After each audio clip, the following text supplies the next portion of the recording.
Hola amigos, les damos la bienvenida a una edición más de Editorialmente, un programa de la Universidad Autónoma del Estado de Hidalgo que a través de la Dirección de Ediciones y Publicaciones, el Consejo Editorial y el Sistema Universitario de Radio y Televisión invita a nuestros profesores investigadores para que vengan a platicar con nosotros y nos compartan un poco su quehacer académico, sus inquietudes intelectuales, creativas, y desde luego qué están vertiendo ellos en uno de los productos más importantes que son sus libros, como este que hoy tenemos, que es además una aportación muy interesante que nos hace su autor Miguel Ángel Ledesma Campos, a quien le damos la bienvenida y le agradecemos que agradezca la invitación para estar en este programa. Bienvenido, Miguel Ángel. Buenos días, ¿qué tal? Buenos días, Marcelo. Pues aquí con mucho gusto escuchándote y además, Miguel, para que nos cuentes de este libro, Juego y Arte Contemporáneo, el arte como competencia, azar, simulacro y vértigo. Desde el puro título ya tú nos estás proponiendo un rompimiento de esquemas en la apreciación tradicional, casi litúrgica del arte del museo, del arte de la pinacoteca, y de pronto nos ofreces un título inquietante que lo primero que obliga es a agarrar el libro, a hojearlo y después a leerlo con mucho interés. Tengo entendido, Miguel, que esta es una investigación de mucho tiempo y de muchas horas de lectura y además de mucho trabajo creativo. Cuéntanos, ¿de dónde surge la idea de hacer este libro?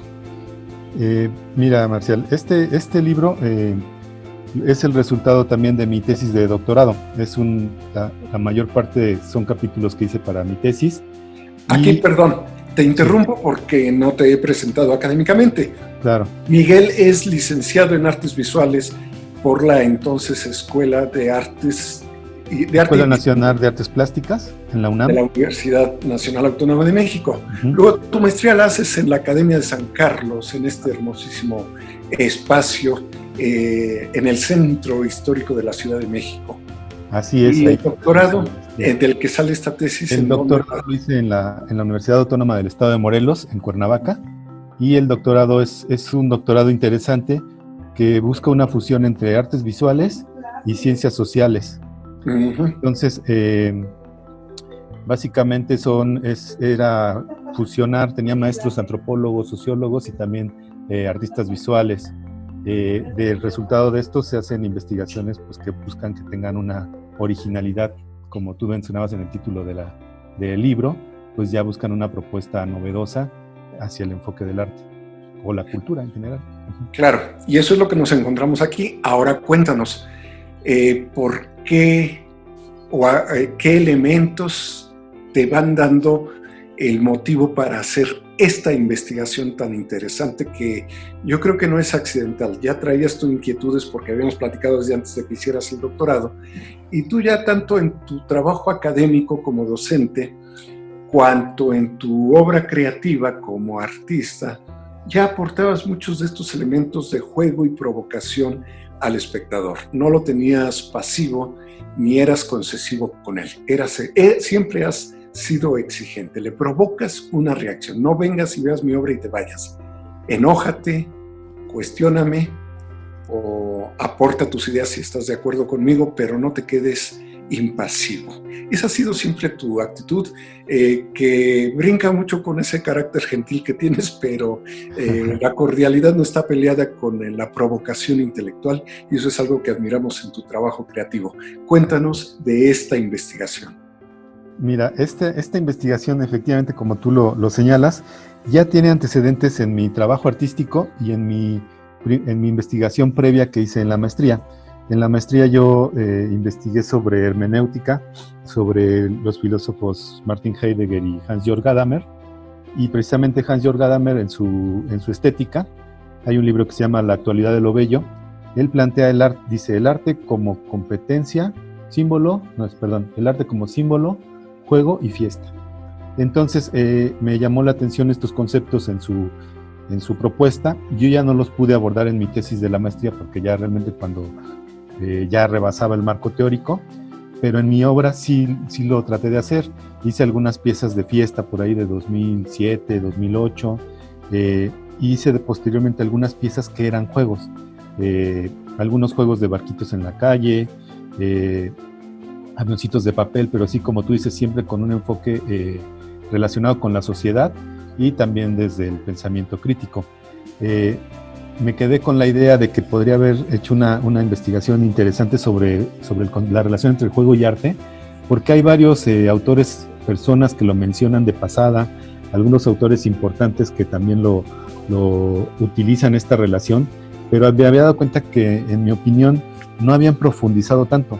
Es decir, como que había un área en donde se tenía que acotar que sí hay una relación entre arte y juego, pero no todos jugamos de la misma manera, hay muchos tipos de juegos. Y entonces pensé que por ahí era una posibilidad de hacer una posterior investigación, que fue cuando ya hice la tesis de doctorado. ¿Por qué hablar del juego y el arte y no del pensamiento o la reflexión o la apreciación estética, sino el juego, este espacio lúdico no solo en la apreciación, sino en la intervención como espectador dentro de la obra de un artista, que es lo que tú estás planteando a lo largo de tu libro? Uh-huh. Bueno, me llamó la atención precisamente porque mucho del arte contemporáneo, una sección importante que viene del arte conceptual, a veces es muy fría, a veces pues hay piezas que son demasiado solemnes, y a veces aburridas, también hay que decirlo. Y a mí siempre me ha interesado manejar el sentido del humor.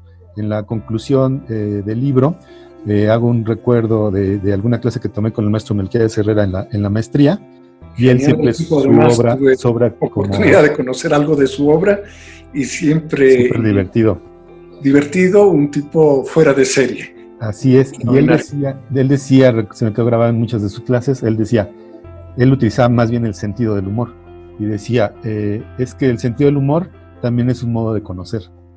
Claro. Y en analogía creo que también jugar es un modo de conocer. Es decir, también hay modos, bueno, de hecho hay algunas relaciones de pedagogía, principalmente para los niños, en donde aprenden a través de juegos.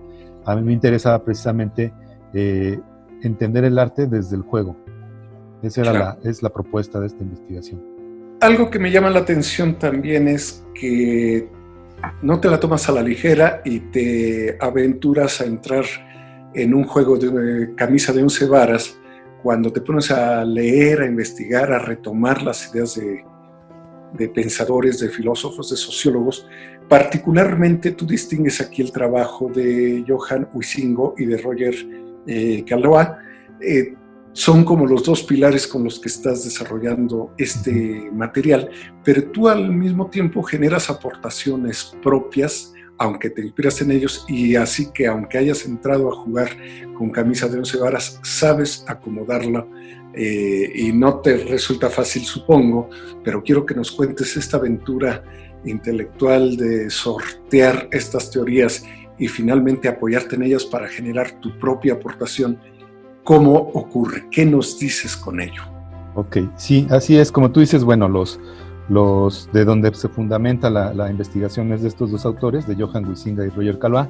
El subtítulo está vinculado con Roger Caillois, quien dice que hay 4 tipos de juego: competencia, azar, simulacro y vértigo.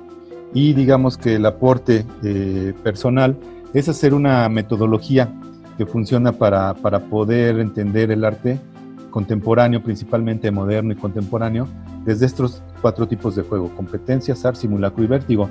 Lo que yo hice también es proponer cómo es que se juega en la obra de arte. Esa ya es como una tipología propia, en donde yo también propongo que el primero sí es basado en Gadamer, que dice que la contemplación ya en sí misma es un juego. Después hay obras en donde el artista es el que hace la obra jugando, a veces crea algunos juegos con propias reglas. Otro tipo de obras son en donde el espectador es quien juega con la obra, y la menos común, pero también no por ello menos interesante, es en donde el artista y el espectador juegan al mismo tiempo. Entonces, de esta combinación pude ir un poco haciendo una especie de tabla en donde yo puedo ir acomodando las obras de acuerdo a sus características, en donde podrían encajar con este cruce de tipologías. ¿Me recuerdas con esto un poco las obras que tuve oportunidad de ver en el Museo de Arte de contemporáneo en México, una exposición de Alex Calder donde él tenía 3 o 4 piezas y decía, esta pieza es para que la toques, no te quedes con las ganas de tocar, porque todo público que entra a un museo quiere tocar, sentir la textura, sentir la frialdad del metal o la textura de alguna pintura, y él dice, hazlo. Entonces fue una experiencia muy interesante y en este museo he tenido oportunidad de apreciar obras a veces muy complejas. Creo, Miguel, que tu libro no está hecho solo para los creadores o para los estudiosos, está hecho para un público común que quiera de pronto entrar al mundo del arte contemporáneo y entenderlo con más elementos de juicio, porque muchas veces me siento a veces también como alguien que entra a un espacio desconocido y que no sabe qué va a entender, qué va a encontrar. Lo que tú nos estás proponiendo con este libro es que como no especialistas ni creadores, también simplemente como espectadores, aprendamos a conocer ciertas reglas del juego para disfrutar del arte contemporáneo. ¿Por eso nos recomendarías leer tu libro? Así es, sí, es un libro que, bueno, yo traté que no estuviese escrito en un lenguaje demasiado rebuscado. El tema del juego creo que todos nos identificamos con jugar, porque jugar también provoca placer. Y el primer capítulo creo que es para cualquier tipo de lector, porque habla de la importancia del juego en la cultura. Habla con muchos ejemplos, que creo que siempre me ha gustado los autores que hablan a partir de ejemplos, con muchas obras que creo que ilustran estas ideas de cómo es el arte contemporáneo, pero también cómo se juega en el arte. Creo que es un libro que puede gustar a todo tipo de público. Miguel, te decía que yo siento que mucho de lo que has estudiado en la licenciatura, luego en la maestría y ahora en el doctorado, lo vuelcas en tu creación artística, aparte de que lo haces en tu labor docente y en tu labor investigativa, pero también en la creativa.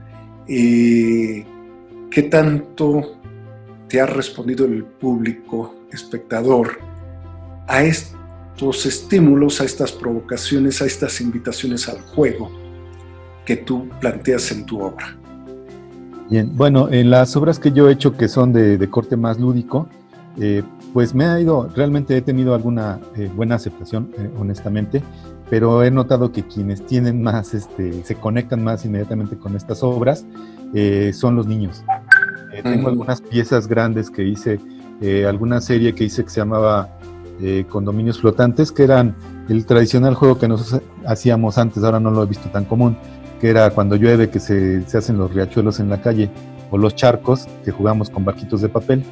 Tenía algunas piezas en donde realmente hacía maquetas de edificios reales o fraccionamientos a partir de fotografías, entonces eran maquetas muy realistas que yo metía en charcos cuando llovía y ponía barcos de papel. Hicimos una instalación muy grande en Zacatecas, en el No Museo, apoyada por No Museo en aquel entonces, fue en 2010, y era enorme. Llenamos una plaza con pipas de agua reciclada, hicimos una ciudad enorme que replicaba edificios de Zacatecas, y lo llenamos de barquitos y algunos globos que flotaban algunos edificios, y los niños eran los que realmente se metían a los charcos, jugaban.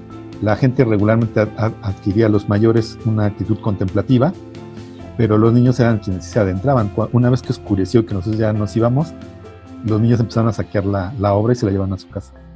Muy interesante. Sí. Esto me hace recordar algo interesante, cómo en la medida en que crecemos nos vamos poniendo más trabas, y perdón por la anécdota porque no tiene que ver con el arte, sino con la ciencia, divulgación de la ciencia, pero me parece que refleja esto que tú dices. En una ocasión, en una semana de la ciencia, había un experimento donde los niños, con el apoyo de un profesor, echaban aire a una botella con agua invertida, y cuando la presión era demasiada, salía disparada la botella de PET.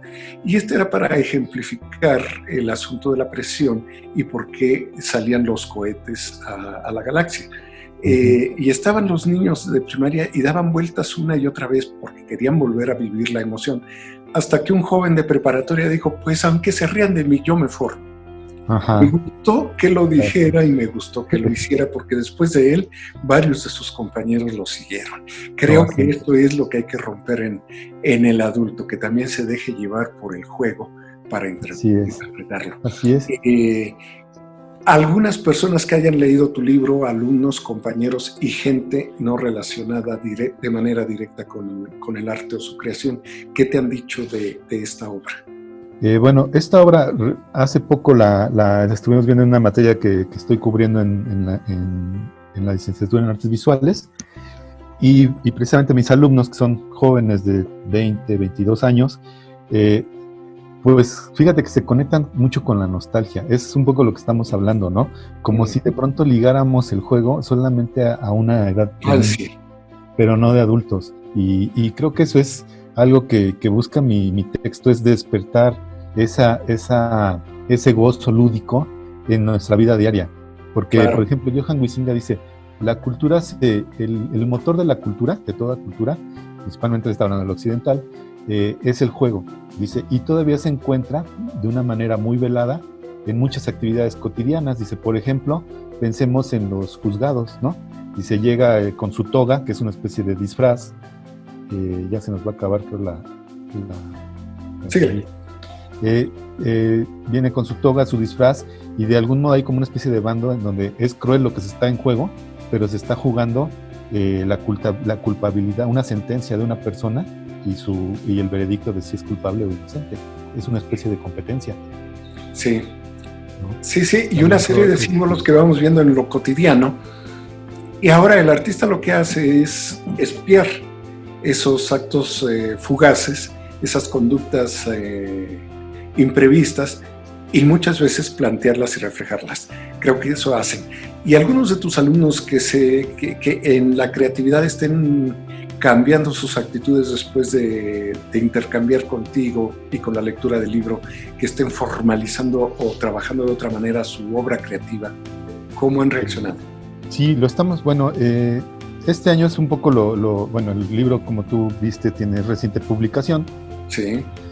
Cubrí por azares del destino una materia de arte contemporáneo, y se liga con un semestre anterior que yo estaba de una clase que se llama Taller de Arte Actual. Y entonces mi taller que doy, pues tiene que ser, es una especie de no taller, porque busco no empalmarme con el clásico taller de pintura, fotografía, etcétera, y hacemos todas las cosas que no son los talleres convencionales. Entonces nos ha ido resultando trabajar en estos meses, porque hacen una obra más inmediata, más fresca, más auténtica, porque también hemos utilizado cualquier tipo de objetos que ellos tienen a su disposición, y entonces siento que son obras, los que están trabajando, estamos trabajando en alguna exposición pronto, son obras como muy sinceras, es decir, cuando veo sus obras de ellos, conozco algo de sus personas y de sus comunidades, porque son cosas que están inmediatas, y noto una distancia a veces de obras que hacen, por ejemplo, en grabado, en pintura, en donde se vuelve un poco como el terreno de la solemnidad, ¿no? Porque tiene que ver con el arte, ¿no? Con toda la historia y la tradición. Pero cuando un poco les rompemos estos paradigmas, creo que en muchos casos los resultados son mejores y son frescos. Ahora el reto es el público. Ahora que expongamos todo este tipo de obras, queremos ver cómo son recibidas por el público aquí en Hidalgo. Sí. Te haría una pregunta, Miguel. Estamos haciendo este programa a partir de estas maravillas del internet, tú en tu casa, yo en la mía. Wendy nos apoya con la grabación, Wendy en Tulancingo, todo ello porque estamos confinados, recluidos por las disposiciones sanitarias urgentes y necesarias ante la pandemia. Después de esto, creo que es muy importante recuperar el humor en el arte y en la vida. ¿Cómo ves el impacto casi inmediato que vamos a tener una vez que volvamos a cursar nuevos destinos por las calles, por las escuelas, por las galerías? Uh-huh. ¿Qué has estado pensando en estos días respecto al arte en su nuevo paradigma, en sus nuevas propuestas? Porque definitivamente vamos a encontrarnos con muchos elementos nuevos. Ajá. Mira, ya de hecho se están haciendo algunas diálogos, discursos en redes sociales sobre este momento en el arte. Hay un artículo, no lo he leído, he leído lo que han hablado acerca de este texto, de un artículo que alguien publicó en Estados Unidos y precisamente particularmente en Nueva York, que habla dice que el mundo del arte, y se refiere por el mundo del arte un poco más al mercado del arte, a los museos, dice que está acabado por esta pandemia, por la crisis. En Estados Unidos sabemos que muchos estados no dependen tanto del gobierno, sino que son empresas privadas. Incluso el Museo de Arte Moderno de Nueva York también estaba mencionando que está en una fuerte crisis económica. Y dice, tal vez estas instituciones están en crisis, pero el arte no, porque no necesita el arte necesariamente, claro que es muy importante, pero no necesariamente necesita de las subastas y de este tipo de cosas para existir la experiencia del arte. Y entonces creo que esto está dando pie a que muchos artistas están buscando, también en investigación en redes de cuerpos académicos, estamos planteando hacer exposiciones en línea, simposios a través de redes sociales, etcétera, cosas que de algún modo son más inmediatas, que llegan hasta nuestros propios hogares, y claro, entonces ya se rompe un poco esta frontera en donde una persona tiene que ir hasta el museo. Por supuesto que es importante que no se sustituye ver la obra físicamente, claro, pero sí, también se está dando importancia a las otras posibilidades, como es el programa que estamos haciendo hoy tú y yo. Exactamente.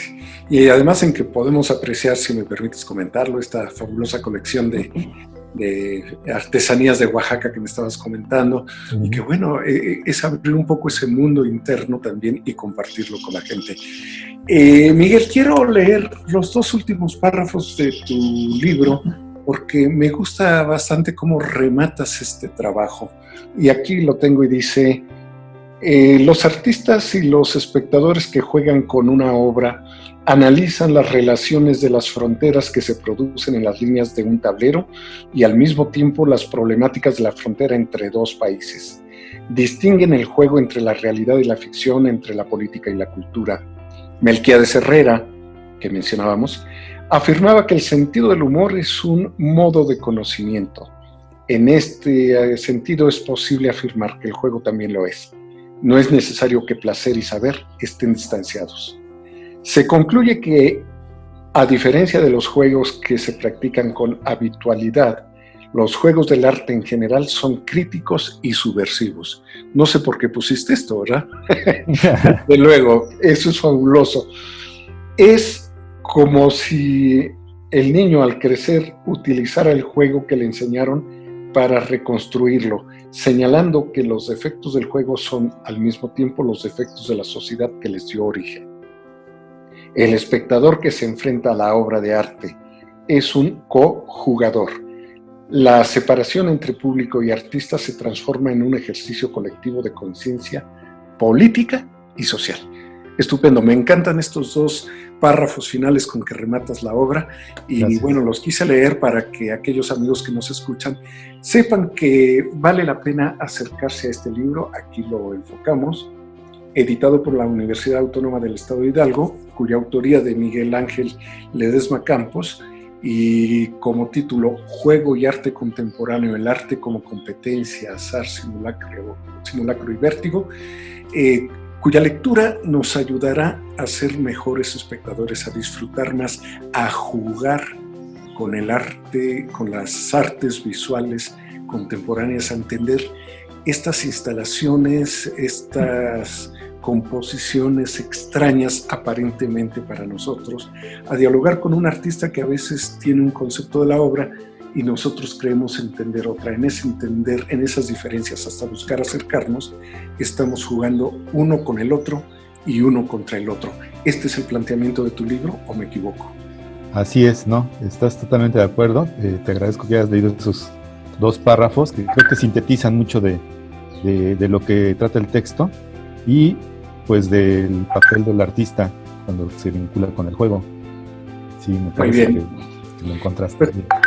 Te agradecemos, Miguel, de verdad que hayas participado, que hayas aceptado la invitación para participar en esta presentación de tu libro en el programa Editorialmente, y pues seguiremos platicando por otros libros que has coordinado y que tenemos por allí pendientes para seguir aportando en este programa con nuestros autores y con nuestra comunidad universitaria y desde luego con los amigos que nos sigan por los distintos espacios en que este programa se difunde.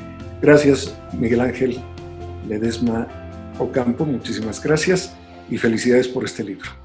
Gracias, Marcial, un placer saludarte y gracias a los espectadores. Esperemos que disfruten la charla y el libro también. Claro, que además leer el libro nos va a obligar a ir al internet a buscar y ver los ejemplos que Miguel aquí cita para tener una apreciación mucho mayor. Se los recomiendo ampliamente. A mí me hizo ir con frecuencia al internet a buscar a ver de qué está hablando Miguel, qué obra vio que nos está invitando a conocerla. Hágalo, siga la lectura de este libro y le agradecemos que como cada 8 días nos siga en estas charlas con nuestros profesores investigadores de la Universidad Autónoma del Estado de Hidalgo.